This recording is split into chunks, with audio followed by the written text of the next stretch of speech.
నమస్కారం. నా పేరు లక్ష్మీదేవి. మాది కొరపాడు గ్రామము. మాకు 41 సర్వే నెంబరు మా భూమి 2.5 ఎకరా ఉంది.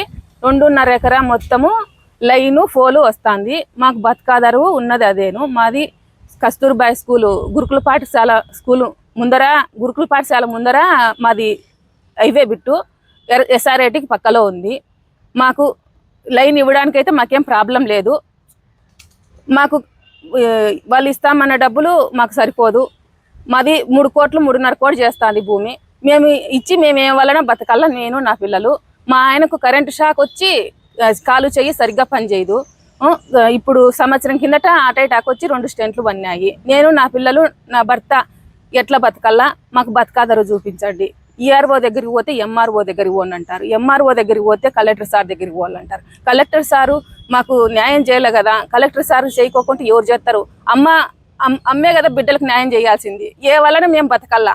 మీరు అమ్మ రీతిలో ఉండి కూడా మాకు న్యాయం చేయకోకుంటే మేము ఎవరి దగ్గరికి పోవాలా? మీరే చెప్పండి కలెక్టర్ సార్ గారు.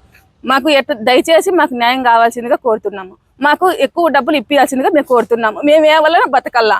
మా బతకాదారు చూపించండి. మీ పిల్లలు చదివించుకోవాలంటే ఏ వలన చదివించుకోవాలా? మా ఆడపిల్లలు 2 ఉన్నారు. ఆడపిల్లలకి పెళ్లి చేయాలంటే యా వల్ల చెయ్యాలా? ఎట్లా బతకల్లా? మేము యా వల్ల బతుకోవాలో చెప్పండి.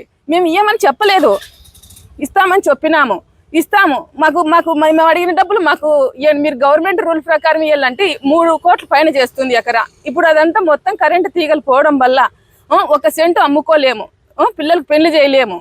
మా ఆయనకి బాగలేదు, నెల నెల చెకప్లకు పోవాలా. మాకు రేపొద్దున ఆరోగ్య స్థితి బాగాలేకోకుండా పోతే ఎట్లా మేము చూపించుకోవాలా? ఇప్పుడు మేము మా ఆయనకు కరెంటు షాక్ వచ్చి 1 నెల రోజులు ఐసీలోనే ఉన్నాడు.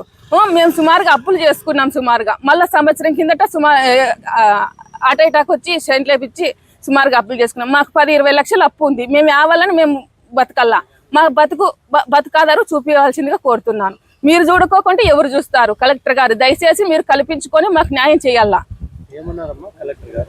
కలెక్టర్ గారు కోర్టుకు పోండి అంటున్నారు.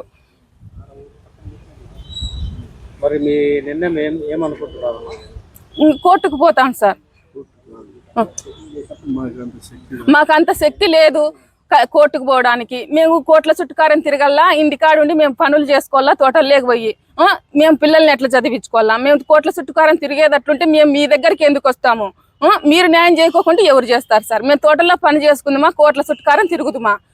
మీరు కల్పించుకొని మాకు న్యాయం చేయాల్సిందిగా కోరుతున్నాము. మీరు గవర్నమెంట్ రూల్ ఇచ్చింది అది ఇది అని చెప్తున్నారు. మేము ఎట్లా బతకాలా? గవర్నమెంట్ రూల్ ప్రకారం అంటే ఎట్లా ఇస్తారు సార్ మాకు?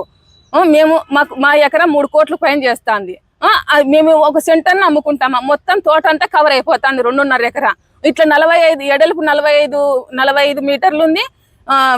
జంప్ వచ్చేసి 2500 మీటర్లు ఉంది. 2500 మీటర్లు జంపన కరెంటులు తీగలు పోతున్నాయి. తీగలు పోవడం వల్ల 1 సెంట్ అమ్ముకోలేము, కనీసం వ్యవసాయం కూడా చేసుకోలేము. వ్యవసాయం ఏం చేసుకోవచ్చు అని చెప్తున్నారు. ఎట్లా చేసుకుంటారు సార్? ఇట్లా ఈ వల్ల నీళ్లు లేకుండా పోతా అంటే దాని కింద ఎట్లా బోర్లు వేసుకోవాలా? మేము ఎట్లా బతుక్కోవాలా?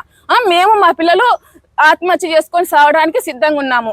మీరే మాకు దయచేసి మాకు బతకాదారు చూపించాలా. కలెక్టర్ దగ్గరికి వస్తే కలెక్టర్ న్యాయం చేయలేనప్పుడు మేము ఎవరి దగ్గరికి పోవాలా? మీరే కదా మాకు న్యాయం చేయాల్సింది. అమ్మ స్థానంలో ఉండి మీరు న్యాయం చేయలేకుంటే మేము ఎవరి దగ్గరికి పోవాలా సార్?